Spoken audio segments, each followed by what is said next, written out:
तो सबसे पहले क्या तय करें एनडीए में जाने के लिए? सबसे पहले तो अगर आपको सही में जाना है उसमें, तो मैं बोलूँगा एक तो है डिसिप्लिन, दूसरा है डिटर्मिनेशन। बिल्कुल। अगर तुम में दोनों है तो ऑटोमेटिकली हार्ड वर्क करोगे आप, ऑटोमेटिकली वो सारी चीज़ें करोगे जो उसके लिए रिक्वायरमेंट है, चाहे बेसिकली वो पढ़ाई हो, फिजिकल से रिलेटेड हो या फिर अपने पर्सनैलिटी डेवलपमेंट से रिलेटेड हो।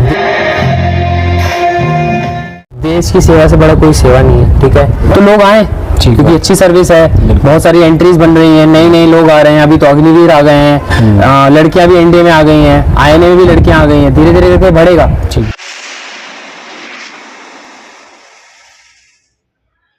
चांसेस बहुत ज़्यादा बढ़ रहे हैं, तो मैं चाहूँगा कि लोग और आएँ, आइए, सेवा कीजिए और मज़े उठाइए नेवी का। बिल्कुल ठीक बात है।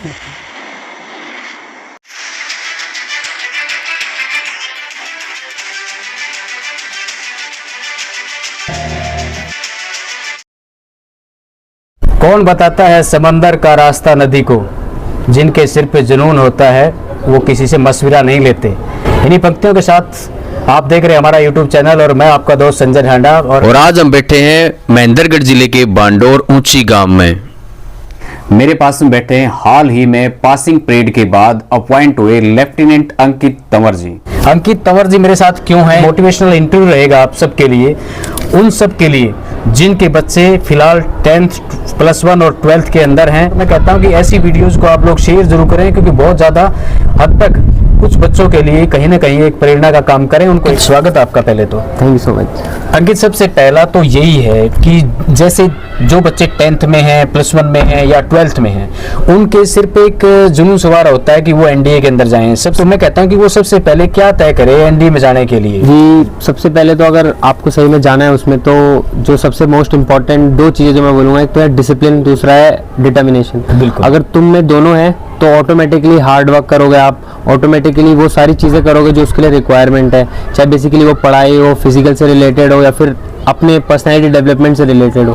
तो बेसिकली मैं कहूँगा दो पिलर्स हैं जो इसके, वो हैं determination and will to do it. बिल्कुल बिल्कुल। सबसे पहला तो ये है कि लक्ष्य तय करना जरूरी है। बिल्कुल। एनडीए के लिए बच्चा डिटरमाइंड है, पूरी तरीके से उसने तय कर रखा है कि मैंने एनडीए में जाना है या सेना में ही एंट्री लेनी है, तो किस तरीके से सिलेबस कैसे तय करें? सिलेबस का क्या पैटर्न रहता है? ये बहुत अच्छा क्वेश्चन है, क्योंकि सिलेबस पे बहुत ज़्यादा फोकस करना चाहिए, क्योंकि एग्जाम बहुत फास्ट है। सिलेबस का पैटर्न बेसिकली बहुत सिंपल होता है। जो भी 10th class, 11th class, 12th class में एनसीईआरटी सिलेबस देती है किसी भी बोर्ड में, चाहे आईसीएसई बोर्ड हो, सीबीएसई बोर्ड हो, वही सिमिलर सिलेबस रहता है एनडीए के लिए भी।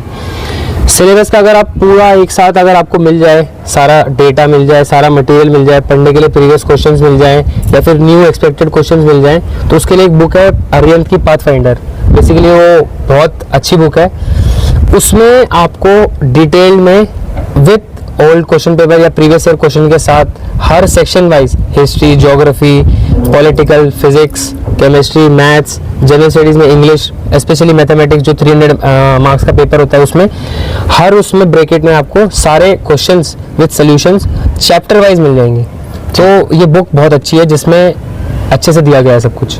प्रीवियस एग्जाम जैसे देखें, प्रीवियस जो पेपर हैं वो कितनी हेल्प करते हैं इसके? बहुत ज़्यादा हेल्प करते हैं आपके, क्योंकि जो क्वेश्चन का पैटर्न रहेगा, जहाँ से क्वेश्चंस आ रहे हैं कि मैथ्स में इस चैप्टर से 4 क्वेश्चंस हमेशा एक्सपेक्ट किए जा रहे हैं, तो आपको पता रहेगा कि 4 क्वेश्चन इस तरह से एक्सपेक्टेड है मेरे को, जिसमें एक क्वेश्चन ऐसा होगा, एक क्वेश्चन ऐसा होगा, एक आउट ऑफ द बॉक्स होगा। तो उसकी वजह से आप उसकी तरह से आप प्रिपेयर कर सकते हैं, जो पाथफाइंडर बुक में बहुत अच्छे से दे रखा है। आइडिया आ जाता है, बहुत ज़्यादा क्लियर आइडिया हो जाता है आपको, क्योंकि 300 मार्क्स का पेपर करना है, उसमें आपको मैक्सिमम क्वेश्चन सॉल्व करने हैं, जो सही करने हैं, ताकि आपका मैथ्स का पेपर क्लियर हो सके। सिमिलरली जीएस का पेपर भी करना है आपको। ठीक। जैसे मान लीजिए रिटन हो गया क्लियर, किसी बच्चे का रिटन टेस्ट हो गया एनडीए में, तो उसके बाद जैसे एसएसबी को लेकर के वो थोड़ा चिंतित होता है, टेंशन होती है उसके मन में, कैसे कवर करें? मतलब जैसे बच्चा अगर आपने रिटन एग्जाम निकाल लिया है जो कि यूपीएससी का है, तो मतलब आपने बहुत मेहनत करी है, तो सेम मेहनत को आपको कंटिन्यू करना है। ठीक है। डरना बिल्कुल नहीं है। एसएसबी कोई बहुत बड़ा टेस्ट नहीं है, सेम टेस्ट है, बस 5 दिन होगा और उसमें कुछ नहीं है। एक ये रहता है कि भी एनडीए के अटेम्प्ट कितने दे सकता है एक बच्चा? अटेम्प्ट का जो क्राइटेरिया है वो बेसिकली आपकी एज से रिलेटेड है। अच्छा। तो यूपीएससी की जो एज लिमिट है वो है 16.5 से लेके 19.5 तक, जब आप अकेडमी ज्वाइन करो। अच्छा। तो इसके बीच में आप कितने अटेम्प्ट दे लो, 5 अटेम्प्ट, 4 अटेम्प्ट, 3 अटेम्प्ट, आपकी एज के हिसाब से जो आ रखे हो उसमें। ठीक है। हर अटेम्प्ट जब निकालता है, हर एक एग्जाम जब निकालता है, तो एक बेसिकली डेट क्राइटेरिया वो यूपीएससी सेट करके देता है, एक ब्रैकेट बना देता है एज का, उसमें अगर आपकी डेट ऑफ बर्थ फॉल हो रही है तो आप उस अटेम्प्ट के लिए एलिजिबल हो। अच्छा, हाँ जी, ठीक है। जैसे कि पता ही है कि मेरे पापा, मेरे दादाजी, मेरे ताऊ जी सब सर्विस में ही थे, आर्मी में, नेवी में, किसी ना सर्विस में थे।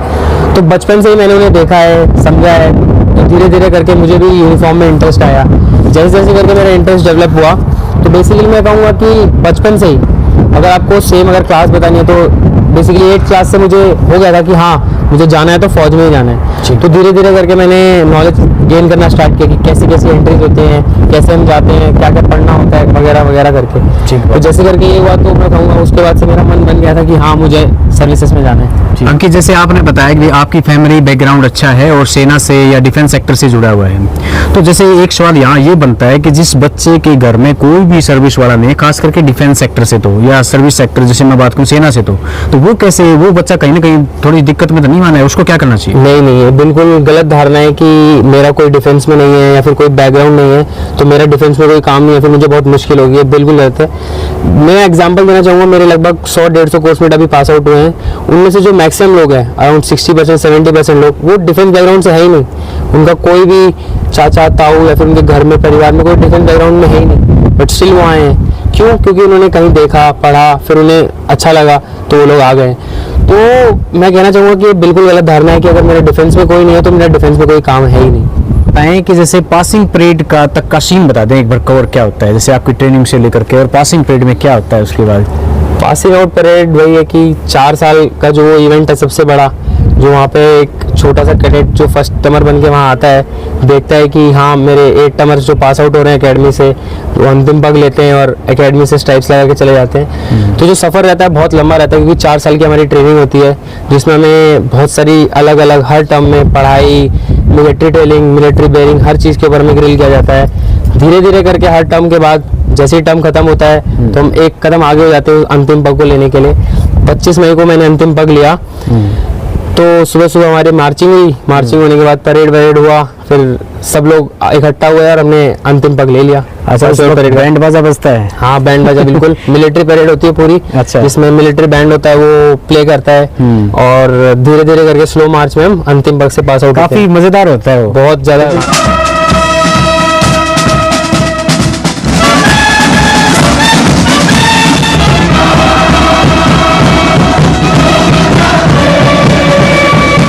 पेरेंट्स आते हैं आपके 4 साल में पहली बार आपको देख रहे होते हैं यूनिफॉर्म में, और कुछ पलों के बाद आपको खुद पेरेंट्स आपके स्ट्राइप्स पहनाते हैं पूरी दुनिया के सामने, तो वो बहुत अच्छा पल रहता है। एंट्री मोड बताएं कैसे? एंट्री मोड बेसिकली जब आप यूपीएससी का फॉर्म भरेंगे तो उसमें अपनी पर्सनल डिटेल्स, फैमिली डिटेल्स डालने के बाद लास्ट में एक ऑप्शन आता है, 4 ऑप्शंस होते हैं उसमें आपको 1 2 3 4 करके ऑप्शंस डालने होते हैं।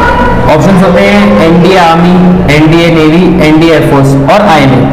तो बेसिकली ये है कि जो एनडीए एकेडमी है वो कमिश्निंग एकेडमी नहीं है, वो सिर्फ पासिंग आउट एकेडमी है। वो आपको अपने रेस्पेक्टिव जो भी आपकी सर्विस है आर्मी, नेवी, एयरफोर्स में भेज देती है। जिसके बाद आर्मी वाले जाते हैं आईएनए देहरादून, एयरफोर्स वाले जाते हैं एएफए, नेवी वाले जाते हैं आईएनए एरिमला, फिर वहां से वो 1 साल की ट्रेनिंग करके कमीशन हो जाते हैं। फिर कमीशन, वो कमिश्निंग एकेडमी है। अच्छा, तो जो मेरी एंट्री थी वो थी basically 4 years of training at INA.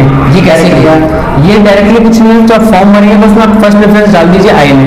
ठीक है, जब आपका रिटर्न क्लियर होगा, फिर आपका एसएसबी क्लियर होगा, उसके बाद आपका मेडिकल्स क्लियर होंगे, फिर फाइनल एक मेरिट लिस्ट बनेगी। उसमें उस मेरिट लिस्ट के हिसाब से जितनी सीटें आ रखी होंगी, नॉर्मली होती है 35 सीट्स जैसे, या फिर 45 सीट्स, जितनी सीटें होंगी उस मेरिट लिस्ट के हिसाब से आपको अलॉट हो जाएगा। ठीक।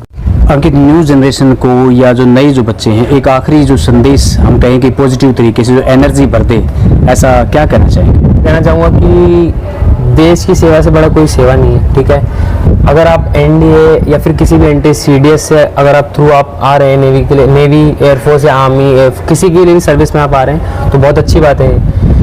जो सर्विस है वो ना कि आपको एक बहुत बेहतर इंसान बनाती है, बट आपको एक जरिया देती है कि आप देश सेवा कर सकें। ठीक है। सिमिलरली आपके पेरेंट्स को, आपको, आपकी फैमिली को या फिर आपकी फ्यूचर जनरेशन को भी सिक्योर कर देती है। ठीक बात है। चाहे वो किसी के एस्पेक्ट में हो, चाहे वो मॉनिटरी एस्पेक्ट में हो, या फिर हेल्थ के बेनिफिट्स हो, या फिर किसी और के एस्पेक्ट में। तो लोग आए, क्योंकि अच्छी सर्विस है, बहुत सारी एंट्रीज बन रही हैं, नए नए लोग आ रहे हैं, अभी तो अग्निवीर आ गए हैं, लड़कियां भी एनडीए में आ गई हैं, आईएनए में भी लड़कियां आ गई हैं, धीरे धीरे करके बढ़ेगा। तो मैं चाहूंगा कि और लोग आएँ, जितने लोग आएंगे, जितने लोगों को समझ मिलेगी, उतने लोगों को अच्छा बेनिफिट होगा। चांसेस बहुत ज़्यादा बढ़ रहे हैं, तो मैं चाहूँगा कि लोग और आएँ, नए नए एंट्रीज आ गई हैं, तो उनमें जाके आप एनरोल कीजिए, आइए, सेवा कीजिए और मज़े उठाइए नेवी का। बिल्कुल ठीक बात है। तो अंकित जी, आप हमारे साथ जुड़े, इतनी अच्छी जानकारी आपने शेयर करी हमारे साथ में, आपका बहुत बहुत धन्यवाद। Thank you sir. तो अंकित हमारा लड़का है जी, वो पढ़ने में पहले से बहुत ही इंटेलिजेंट था। बचपन से उसका सपना था कि वो इंडियन नेवी में डिफेंस ऑफिसर बने। 10th में उसके 96% थे और 12th में 98। इससे पता लग जाता है कि बच्चा कितना इंटेलिजेंट था। अंकित की मम्मी जी, और इसका ये सपना था कभी मेरे को नेवी में ही जाना, ऑफिसर ही बनना है, और बच्चे ने अपना जो भी किया इसने अपने बलबूते पर किया। मैं चाहती हूँ हर बच्चा ऐसा ही हो जो अपने माँ बाप का सपना पूरा करे। अंकित के साथ हमारी फैमिली की 3rd जनरेशन भी इंडियन नेशन को सर्व कर रही है। मेरे दादा, मेरे पापा, मेरे बड़े पापा, हम सभी डिफेंस बैकग्राउंड से आते हैं। कहीं ना कहीं अंकित ने बचपन से ही वो माहौल देखा है जिससे उसे वो इंस्पिरेशन मिली है कि वो आज Indian naval as an officer हमारे नेशन को सर्व करेगा। एंड हम ये बस होप करते हैं कि हमारी आने वाली जनरेशन ऐसे ही हमारी देश की सेवा करती रहेगी और उससे और बच्चे भी इंस्पिरेशन ले और वो भी अपने एग्जाम्स की प्रिपरेशन चालू करें and they also give exams. And जैसे हमारा भाई या हमारे गांव का लड़का आज लगा है, वैसे और भी गांव से हमें अच्छी न्यूज़ आए। और we just keep serving our nation and we are proud of him and the whole nation is proud of him, I guess, and my family too. So yeah thank you. अंकित के पापा के दोस्त की wife हूँ, यानी अंकित की aunty हूँ। अंकित और हमारी मुलाकात विशाखापट्टनम में हुई थी। अंकित तब 4-5 साल का था। तो अंकित उसी टाइम से बहुत ही अच्छा सिंसियर, मैं उसी टाइम से अंकित को देख रही हूँ। नमस्कार संजय लाला जी, और मेरा जो ये भतीजा है अंकित कुमार, नेवी के अंदर लेफ्टिनेंट से सिलेक्शन हुआ, ये हमारे लिए बड़े गौरव की बात है। और मैं ऋषिपाल सिंह तंवर, माँ दुर्गा शक्ति संगठन का प्रधान, इस गांव से हमारे गांव वालों ने भी बड़ा मान सम्मान रखा अंकित का। और अंकित के बारे में मैं तो यही कहूँगा भाई, आगे आने वाले फ्यूचर में जो युवा जनरेशन है उसको ये संदेश दे कि भाई मैंने भी मुकाम हासिल किया है, आगे आप भी अगर संघर्ष करें तो ये कोई चीज़ ज़रूरी नहीं है, हर चीज़ पॉसिबल है, कोई भी चीज़ इम्पॉसिबल नहीं है। अगर इंसान चाहे तो सब कुछ कर सकता है। मैं राजेंद्र कुमार शर्मा, गांव राठीवास, बड़े भाई साहब पूर्व शिक्षा मंत्री श्री रामविलास शर्मा। हमारे इलाके में अंकित ने जो एक गौरवमयी कार्य किया है, हमारी नई पीढ़ी में जो एक अपने उससे कौशल विवेक से जो ये उन्नति की है, तो हमारे सारे इलाके में बड़ी खुशी है। पहले भी हमारी पिछली 2 पीढ़ियों से तो मैं जानता हूँ वो भी सेना में ही रहे हैं, और नई पीढ़ी में अंकित। मैं देवास गांव से छाजूराम सरपंच, 2 योजना सरपंच रहा, तीसरी बार मेरी पुत्र वधु सरपंच रही। हमने हमारे पड़ोसी गांव के, मेरे पड़ोस के हैं, जो अंकित कुमार ने जो बढ़िया परिचय देके और जो हासिल की है जो इन्होंने नेवी के अंदर, तो ये बहुत ही सराहनीय काम किया है। इनकी दरपिड्डी में भी फौज के कार्यकर्ता रहे हैं, बहुत शुरू से ही इनका रुझान रहा है कि भी हम फौज के अंदर सेवा करें। और उसी तरह अंकित ने भी आज अपना नाम रोशन, हमारे इलाके का नाम रोशन किया है, जो सराहनीय काम किया है, इसको हम बधाई देते हैं बार बार।